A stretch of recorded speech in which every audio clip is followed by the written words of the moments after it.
Mick was one of those life observers, a guy who noticed things and recorded them in his head. For example, he noticed that every time he had sex with his wife, Tony, she immediately wanted to go to the toilet afterward. And when she did, she folded 3 pieces of toilet paper to dry herself. Always 3. Of course, it didn't mean anything. He just noticed. Then he began to think that she might be having an affair. Just a vague suspicion. For the past couple of months, she has always worked an hour late on Thursdays. Mick was not rich and could not afford to hire an investigator or surveillance equipment. One Thursday, he called her office after 5 in the evening and was told that yes, she was working late. He knew a woman who worked with Tony, and then one morning he managed to stumble upon her at a newsstand. "Will you be working late again next Thursday, Moira?" "Oh, hi, Mick." "No, why do you ask?" "Tony knows what will happen. I was wondering if the whole department knew about this." "Oh, this?" "No, just Tony. Well, sometimes a couple of other people. She just makes time because her lunch lasts longer on Thursdays." "Certainly. I forgot," Mick said. Then, one Thursday evening, there was a breakthrough. While he was watching TV on the sofa, something flashed for a moment. Mick rummaged between the pillows and didn't notice it. He removed all the pillows, and there was a jade earring. She was wearing both when she left this morning. He put everything back and put it in his pocket. When Tony returned home, she was wearing nothing. After dinner, he volunteered to wash the dishes and sneaked back to watch her through the slightly open door. She also removed the cushions and placed her fingers around the edges of the frame. She even lifted the sofa and looked under it. It's time to take Thursday afternoon off. A week later, after she left, he went into the bathroom, armed with a pen. He counted to the 8th piece of paper while filming on his phone. He put it on the seat cover, wrote the number 8, rewound the tape, and went to work. During lunch, Mick parked some distance from his house and saw Tony's car pull up. She came in alone. 2 minutes later, a Porsche parked next door. A man got out of the car and walked towards their side door. Tony let him in. 30 minutes later, he came out and drove away. Mick followed him. He went to her company, confirming that they worked together. While he was still watching, Tony pulled into the same parking lot. Shortly after 5 p.m., the Porsche pulled away, and Mick followed it into a much nicer part of town. As soon as the guy pulled into his garage, Mick knocked on the next door.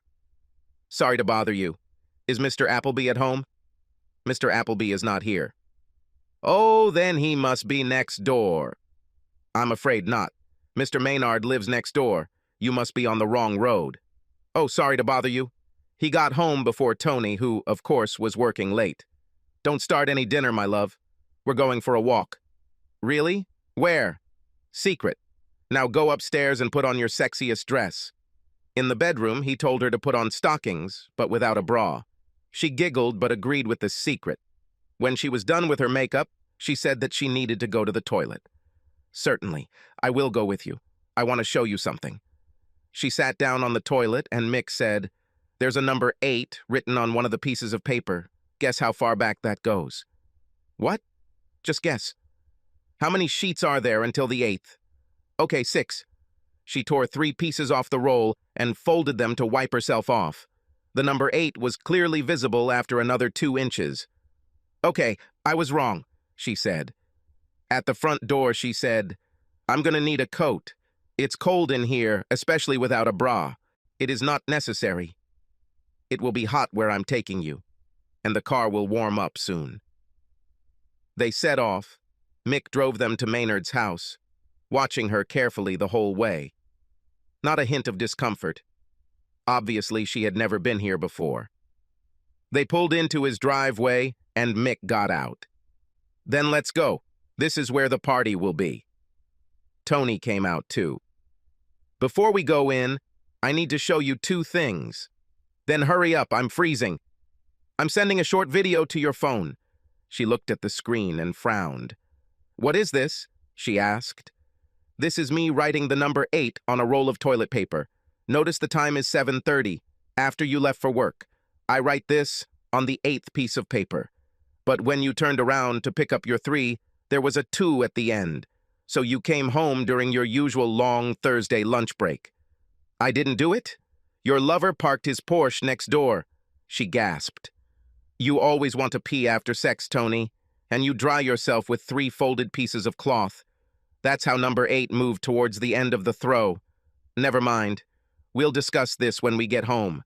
In the meantime, I'd better get our car out on the road so our owner can pick it up from the garage. It won't be difficult. He backed out and rolled down the window. Now, you forgot this. He extended his hand to her, and she returned to the car. Mick honked and passed something to her. He made it just in time to see Maynard open the front door before roaring away. Tony turned sharply towards the house, then looked at her hand. She held a jade earring in her hand.